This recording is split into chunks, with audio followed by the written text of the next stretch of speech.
What's up everybody, Matt Moran here for another car review. This is the 2022 Kia Stinger GT line. So this is the base version of the Stinger, and for 2022 all Stingers have a few little refresh touches to them here to freshen them up just a little bit. But the big news here with the GT line is it gets an entirely new engine. So they threw out the 2-liter turbo 4-cylinder and added in this 2.5-liter turbo 4-cylinder. Huge jump in horsepower, 45 more horsepower than before, way more torque than before as well. So you have a huge performance leap as well as having this nicely freshened up exterior. And so I'm very interested to see, this might actually be the best Stinger of the bunch from a value standpoint. But as far as the exterior here, you have the new headlights, which are now standard LEDs, which is great since the previous base Stinger had halogens. And I do like those little like hash marks you have there for the daytime running lights. I also love this ascot green paint you have here, which is a new color for 2022. But coming down to the sides, you'll see these new 18-inch wheels here. All Stingers get new wheels here for 2022, but on the GT line here, they're still just 18 inches, but look great. You also still have this little functional fender vent here on the side. I also still love the silhouette here of the Stinger. You know, the sloping fastback kind of, roof to this vehicle looks really cool and is something that is kind of unique. I mean, there are a few others that have a similar design, but I really love the way that looks. And out back, you'll see there's new taillights, which now go the entire width of the vehicle and have a little bit of a different look to them. Still look great. I love the large Stinger badge there on the back. Still have those large quad exhaust tips as well. A little bit of a faux rear diffuser there in the lower part of the rear bumper, and just really good look still all around. And so I'm glad they didn't mess with the Stinger formula too much. They just, made it look a little more modern and otherwise just left it as is because it still is just a really good looking car. All right, so let's start up and go for a drive. The Stinger here still has the same Kia key as before, except with the new Kia logo there at the bottom, and it still has the same like trigger switch here on the top for the lock. It's a little bit of a harder, cheaper plastic than it used to be, but still a great key, and it's nice and small, which I appreciate. So anyway, it's keyless access, keyless entry, and push button start as standard here in the Stingers now. So you just leave the key in your pocket, hit the engine start button, and it starts right up. Also, if you're curious to hear about the interior in this Stinger, my wife and I actually just did a full in-depth interior review on this vehicle, so I'll link that above. You can go watch that if you want to hear all our thoughts on this interior. Now for 2022, the Stinger has a few really nice changes. You have this new 10.25-inch widescreen display, touchscreen as standard. It nicely replaces the more square screen you had in the past. And otherwise, there's not a whole lot of changes here. The GT model does get a few other nice little touches to it, but for the GT line here, that's the main thing that's a nice upgrade, but still a really great interior, pretty luxurious, a good amount of space. But yeah, definitely check out that video for all the details. All right, so setting off here in the Stinger GT line. Well, I think, what I always love about these is you have a pretty low seating position and gives you a sportier feel to this, ride of this vehicle. You also have pretty good visibility with, pretty thin A-pillar. Still have a great view out. View out of the back is a little bit narrow with that sloping roof line, and so a little bit of a smaller window, but you can see out of it totally fine in my opinion. But other things I really appreciate about the Stinger is that you have really natural feeling steering. It just has a great weight to it. It's not too much, not too little, just feels nice. Brakes also are nice and easy to use. They do have a good amount of travel to them before you start really getting good bite out of them, but it makes it very easy to be smooth with.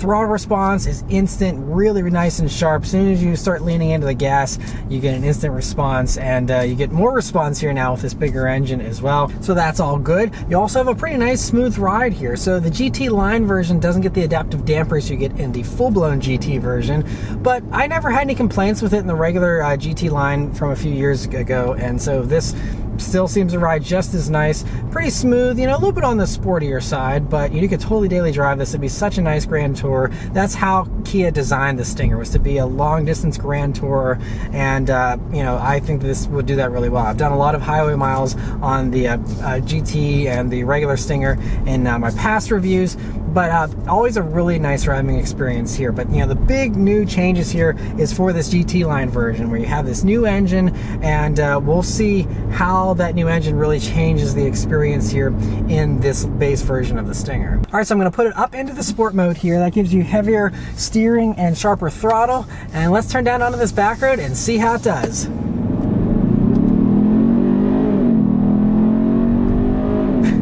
Strong punch.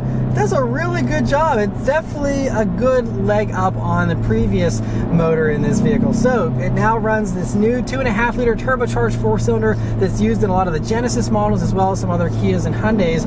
And in this application, it does 300 horsepower and 311 pound-feet of torque.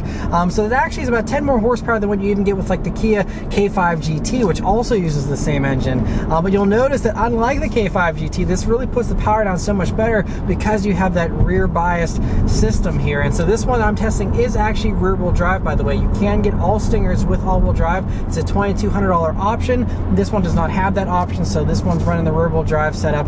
And even with that, and the fact that we actually have pretty skinny tires, they're only 225 wide Bridgestone all seasons all around, and I didn't feel any kind of traction control intervening or anything. It just put the power down really well. I was kind of surprised. I was kind of expecting, honestly, a little bit more drama out of the back end there with 300 horsepower going to 225 wide tires in the back.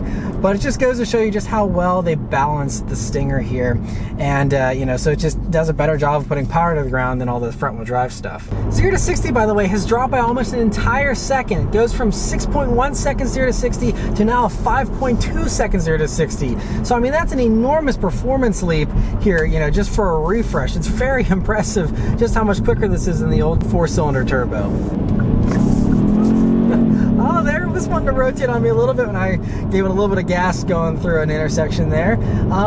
So yeah, we'll definitely play with that some more and see how much this wants to oversteer, because I'm fully expecting it to want to do that. But in sport mode here, you know, it still leaves all the stuff on. You don't have any kind of changes to the stability control or anything like that. But also, I briefly want to mention we're on this rougher road, which usually generates a good amount of road noise here, and you hear some, but it's not too bad. So pretty impressed with the refinement here in these, like I always have been. But we're cutting off some corners here, and let's see how the GT line handles on these Bridgestone all seasons. All right, it's not bad. It's still, oh, I love the steering. Kind of really encourages you to shove it into corners and really allows it to dive in, since the steering isn't too heavy, even here in the sport mode. But it's actually got a surprisingly good amount of front end grip. I was expecting these tires to be a little bit on the weak side. Wow, and with the rear wheel drive setup especially, I mean, it really just wanted to kind of guide me through that corner there and power me out of it really well. It you know, didn't feel sketchy or anything like that. Now, of course, it is totally dry and stuff, but doing a very good job of, you know, again, just putting that power to the ground and just feeling very confident in corners here. And another reason why I'm surprised that it's doing as well as it is, honestly, is the fact that you have no limited slip differential like you get in the GT. So you're missing that as well. What doesn't seem to be an issue. It seems like it, you know, puts power down very well out of corners here. Yeah, no issues there with that. So that's a nice little surprise here. And I think part of the reason why, you know, you have kind of a little bit of a lower center of gravity here than, again, you would get with the normal sedans and stuff. And these also aren't too heavy. I wasn't able to find an exact curb weight here for the refresh with the bigger engine, but what I do know is that it was about 3650 for the curb weight with the 2-liter engine. And I can't imagine that this bigger engine and the slight improvements to the infotainment and other technologies would add more than 50 or maybe 100 pounds at the absolute max. So I mean, you're still looking at something around 3,700 pounds. Not a featherweight, but, you know, still I think a pretty good amount of you know, lightness here for a sporty vehicle in this segment that is as luxurious as this is. But I do like that it actually feels a little bit lighter than the GT. The GT feels a little bulkier sometimes. You kind of feel the weight a little bit more in the full-blown GTs versus here in the GT line. That doesn't really hold you back as much, and it just gives you a little bit more confidence in corners. But I just turned off traction control just to see. There's a little bit of wheel spin. All right, so yeah, it'll chirp them a little bit. It's no Dodge Charger or anything, but you know, you can definitely provoke it to give you some wheel spin. It really feels so poised, and just they did such a good job on this platform. Again, this was a former BMW M engineer that set this thing up, and they just did such a good job with the Stingers. I praised the Stingers endlessly back when they came out several years ago, but it's just good to know that you still have all that same great goodness here, even with the slightly larger engine here in the you know, new base one, but it doesn't seem to hold back the handling. It's just as good as the 2-liter in my opinion. Wow, it really puts power down so much better than I was expecting.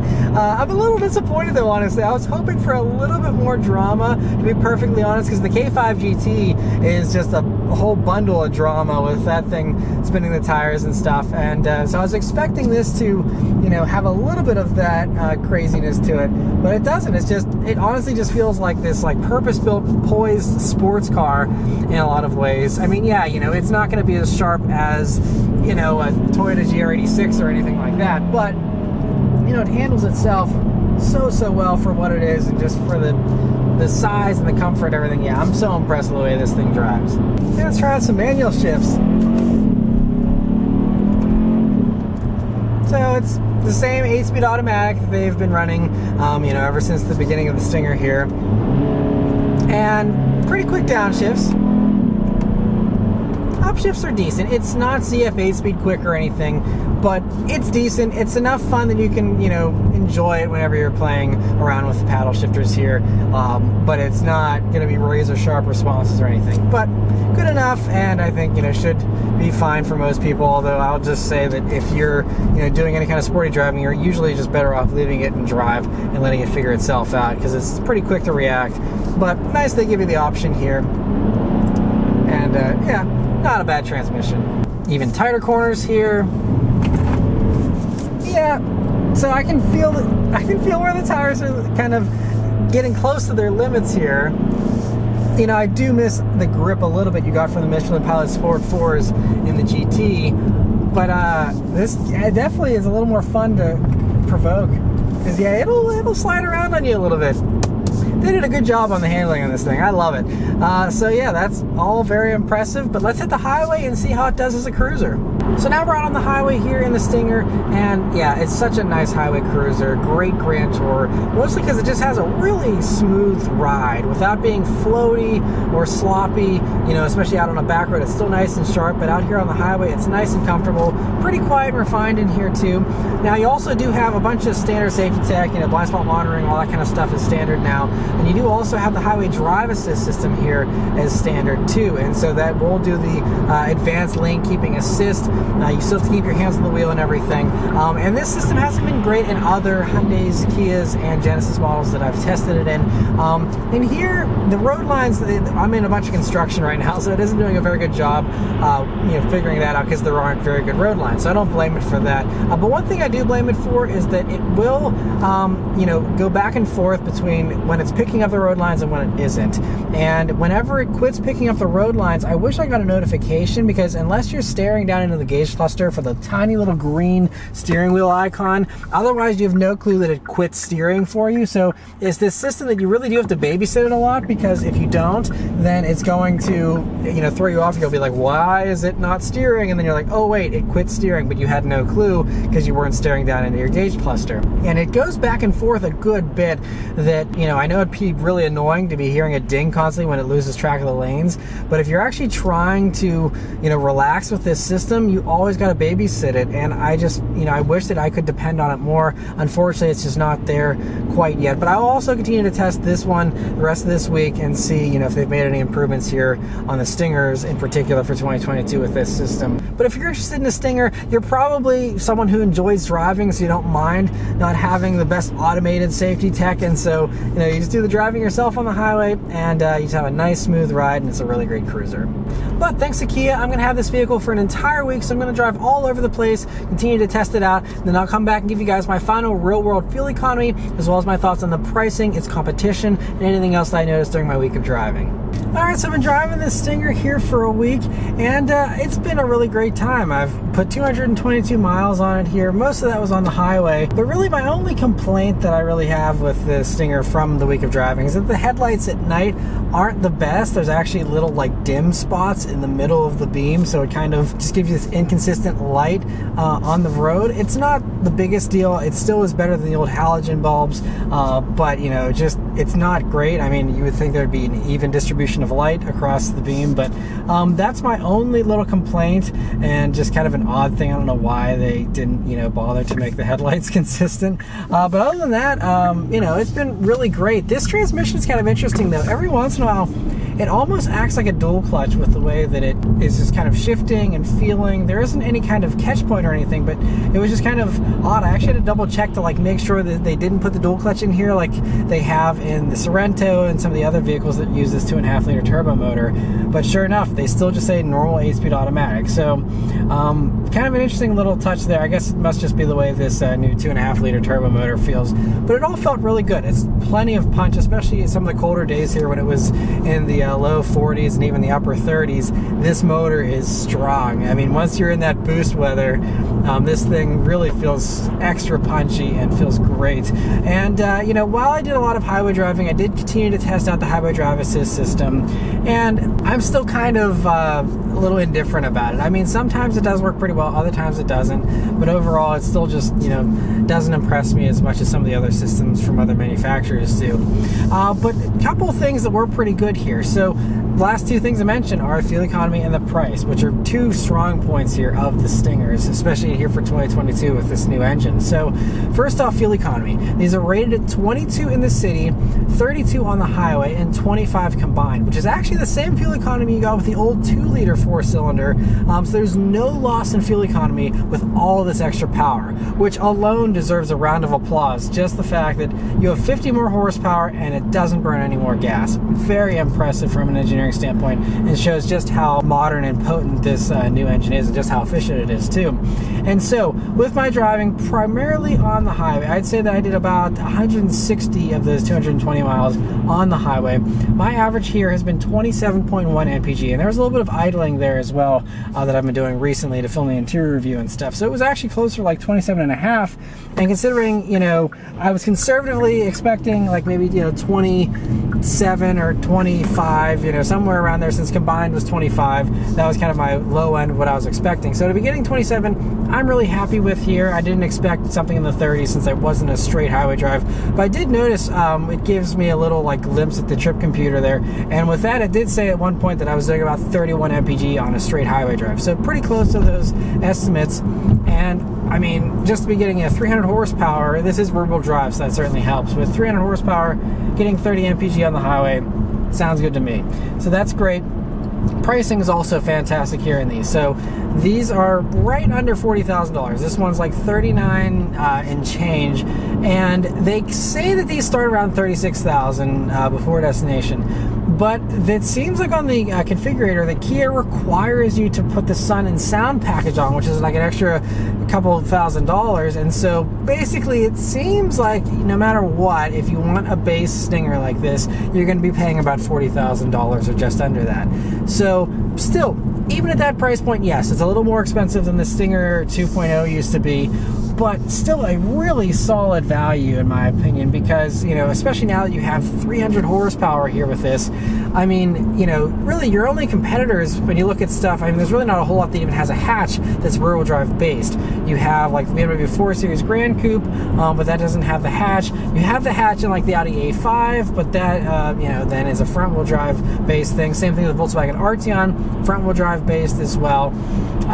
So this is a very unique vehicle. I guess you could compare it to a Dodge Charger, but they're very different in their qualities. The Dodge Charger, especially with its V6 versions, is very floaty, and, you know, it just, I don't know, to me they're not a very good competitor to this. It's also not nearly as practical as this is with the hatch and stuff. So this is really in a class of its own these days. But even when you try and compare it to other stuff that's around $40,000, for example, this still actually undercuts a Volkswagen Golf R by about $3,000 or $4,000 these days, with the brand new Mark 8 Golfs being in the low 40,000. I think they're like 44 now. So, you know, this is actually cheaper. Now you do have a little bit less horsepower. The new Golf Rs are 315 horsepower, and this isn't going to be quite as fast, certainly not as sharp as a Golf R because it's bigger and heavier. But, you know, you get a very similar vehicle, you know, just a lot more space. If you're someone who likes the Golf R idea, you want, you know, if you add all-wheel drive onto this, you're looking at 42. You undercut the Golf R by a couple $1,000s. You have way more space. I'd say probably a little more comfort as well. You have the better reliability of Kia's long 10-year, 100,000-mile warranty. you know, I think this is a decent Golf R alternative. I also think it's a good alternative to like a WRX whenever you get an all-wheel drive version of the Stinger here. You have 300 horsepower, just like everyone's been wanting from a new WRX, and instead WRX, you know, is a good 30 or so horsepower under this. You have that all-wheel drive, and you have the hatch, which is something Subaru also refuses to bring back to the States here. You know, so this kind of is the all-wheel drive 300 horsepower WRX hatch that everyone's been wanting. Yes, it's automatic only, and yes, it's a little bit heavier and a little larger maybe than a WRX, but especially if you're someone who wants an automatic transmission vehicle and you like all those traits, I mean, this really, I think, is something you shouldn't sleep on. Definitely check one of these out, and I think it's definitely worth considering. And if you are someone who, you know, prefers the manual but is okay with an automatic, I'd say this is a pretty decent automatic, and, you know, could outweigh, you know, so that you get that hatch capability, you get the extra power and stuff. I don't know, I feel like there's a lot of different angles here for the Stinger where it could make a lot of sense depending on what you're looking for. But, you know, even on its own, just I think it's a lot of fun for $40,000. If you want more power, you can get, you know, the extra almost 70 horsepower with the Stinger GT, but that is also a huge jump up into the $50,000 range. Is the Stinger GT worth an extra $10,000 more? That will depend on just how badly you want the extra power and the V6 power in particular versus the 4-cylinder here. But honestly, I think this is probably, from a value standpoint, the sweet spot in the Stinger lineup now, since this motor is just so potent and punchy, and you have still a very nice interior. Not quite as nice as the actual GT Stinger that has ambient lighting and quilted seats and stuff. But if you're okay with this, I think this is a fantastic bargain at $40,000. Definitely worth checking out. So that's all my thoughts. Let me know your thoughts in the comments below. Thank you guys very much for watching. I'll see you on the next one. Take care.